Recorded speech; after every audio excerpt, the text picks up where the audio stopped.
ஒரு நபி வருகைக்கு முன்னால என்னென்ன நடக்க வேண்டுமோ அதெல்லாம் நடக்குது. அவங்க பிறக்கிறதுக்கு 50 நாளைக்கு முன்னால தான் யானைப்படையினர் அழிக்கப்பட்டாங்க. அவங்க பிறந்த ஆண்டு எது? ஆமுல் ஃபீல். யானைப்படையினர் அழிக்கப்பட்ட ஆண்டு தான் நபி ஸல்லல்லாஹு அலைஹி வஸல்லம் அவர்கள் பிறந்த ஆண்டு.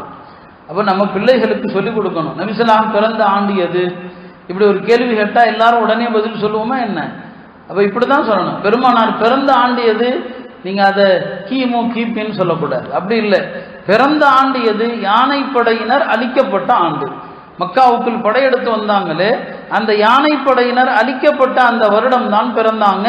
அந்த படையினர் அழிக்கப்பட்டு ஆதாரபூர்வமான கருத்துப்படி 50 நாட்கள்ல நபி ஸல்லல்லாஹு அலைஹி வஸல்லம் அவர்கள் இந்த உலகத்தில் பிறக்கிறாங்க. இதுதான் நம்முடைய உலமாக்கள் எழுதி வைத்திருக்கிற சரித்திரம்.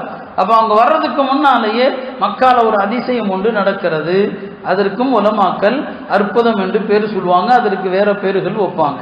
பெருமானார் ஸல்லல்லாஹு அலைஹி வஸல்லம் அவர்கள் அவங்களுடைய தாய் தந்தையரை அல்லாஹ் தூய்மையான குடும்பத்தில் தேர்வு செய்கிறான். நீங்க பாருங்க, அறியாமை காலத்துல பெயர்கள் வித்தியாசமான பெயர்கள்லாம் வைப்பாங்க. ஆனால் பெருமானாருடைய தாய் தந்தையர் பேரை பாருங்க, அவங்களுடைய தந்தையர் பெயர் அப்துல்லா, அவங்களுடைய அம்மா பெயர் ஆமினா. இல்லைன்னா அன்னைக்கு பெண்களுடைய மற்ற பெயர்கள்லாம் நீங்க பார்த்தீங்கன்னா அவைகள் பொருள் முரட்டுத்தனமான பெயர்களாக தான் இருக்கும். ஆனால் நபி ஸல்லல்லாஹு அலைஹி வஸல்லம் தாய் தந்தையருடைய அந்த பெயர்களை கூட அல்லாஹ் தூய்மையான பெயராக அப்துல்லா ஆமினா என்று தான் தேர்வு செய்கிறான்.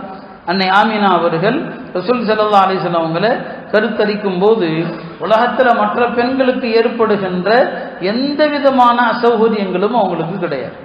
ஒரு தரித்த பெண்ணுக்கு ஏற்படுகிற சிரமங்கள் எதுவுமே அன்னை ஆமினா அவர்களுக்கு கிடையாது. அப்படித்தான் அல்லாஹ் தஆலா அந்த கருவை தூய்மையான கருவாகத்தான் என்ன செய்கிறான், வளர்க்கிறான்.